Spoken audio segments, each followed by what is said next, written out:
kapabaya yung mga Pilipino sa pag-alaga ng ating diversity. Tignan nyo naman po dito. Diba? Kita nyo to? Ang dami pong mga basura na pinagtatapon lang sa gilid-gilid na di man lang maligpit-ligpit, diba? Ito po yung nakakasira sa ating kalikasan sapagkat nagre-release po ito ng mga gases na nakakasama sa ating diversity.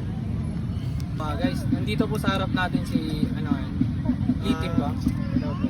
So, siya po yung unang tao na interview natin na taga dito. So, ano pong masasabi niyo dito sa kapaligiran na nakikita mo? Na sobrang Napakarami po at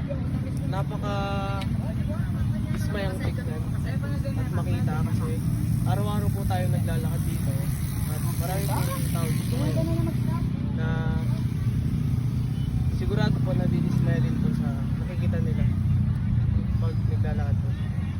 So yun, kitang-kita naman natin yung kapaligiran dito guys, no? So sobrang dumi, ang daming plastic na sobrang Napaka-disappointment. Nandito po sa harap natin ngayon si Darlene Peña.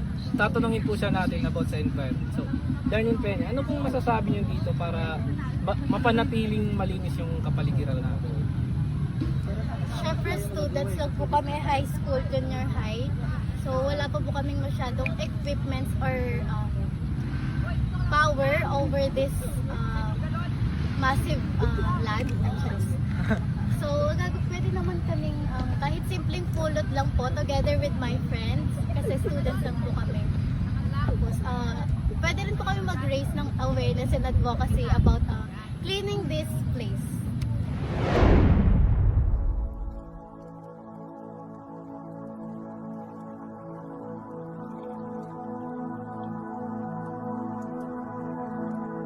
Water pollution refers to the contamination of water bodies such as lakes, rivers, oceans, and groundwater by harmful substances or pathogens.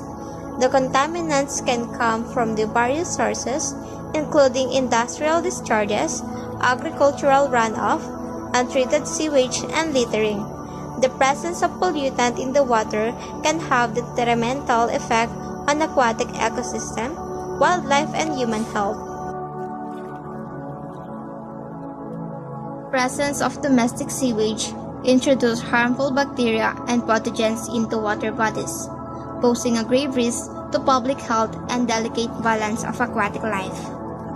Heavy metals, pesticides, and other hazardous substances contaminate our waterways, rendering them perilous for both marine organisms and human consumption.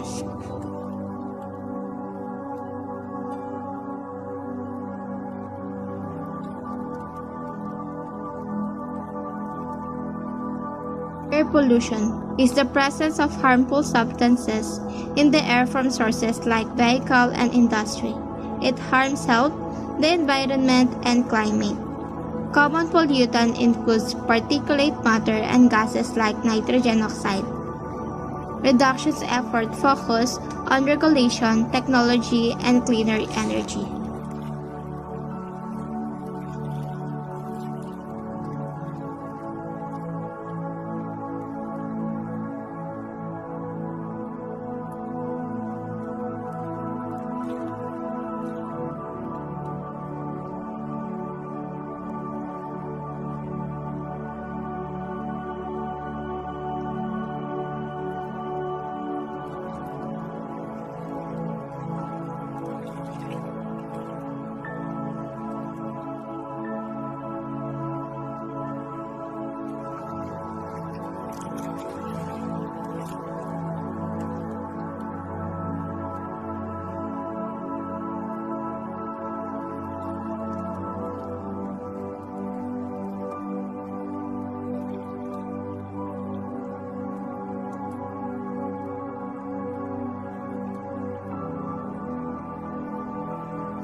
Montage of crowded landfills and overflowing bins. Sa mga anino ng ating pang-araw-araw na buhay ay namamalagi ang isang tahimik na crisis, ang issue ng pagtatapon ng basura. Ngayon, sinisimulan natin ang isang maikling pag-explore ng epekto ng ating basura at ang mga solusyon na nangangako ng mas malinis, mas lunsyang na kinabukasan. Ang public disposal ay higit pa sa pagtatapon ng mga bagay. Isa itong pandaigdig hamon na nangangailangan ng ating atensyon. Ang mga kahinaan sa kapaligiran ay malalim. Ang mga umaapaw na landfill ay nakakahawa sa lupa at tubig, habang ang mga basurang plastic ay nagdudulot ng banta sa mga ecosystem. Ang mga kahihinaan ng kasalukuyan mga kasanayan sa pagtatapon ay maliwanag.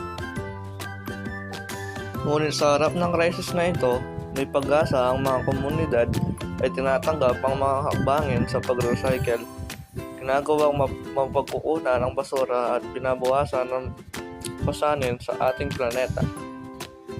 Ang basura ay hindi lamang isang problema. Ito ay isang potensyal na mapagkukunan ng enerhiya. Ang mga proyektong waste to energy ay umuusbong bilang isang napapanatiling alternatibo na ginagawang kapangyarihan ng basura.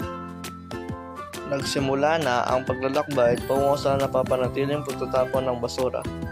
Magtulungan tayo upang baguhin ang ating mga gawi at bumuo ng isang kinabukasan kung saan ang basura ay hindi isang problema, ngunit isang mahalagang mapagkukunan.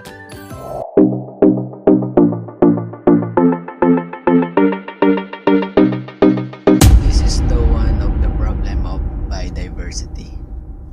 There are many species that can be affected by the presence of garbage pollution, and not only the species but the habitats and including our area. Garbage threatens biodiversity by introducing pollutants and disrupting natural habitats. Biodiversity suffers when wildlife encounters discarded waste, leading to habitat degradation and endangering various species. The presence of garbage in ecosystem hamper biodiversity as it introduces non-biodegradable materials that can persist for years, impacting plants and animal lives.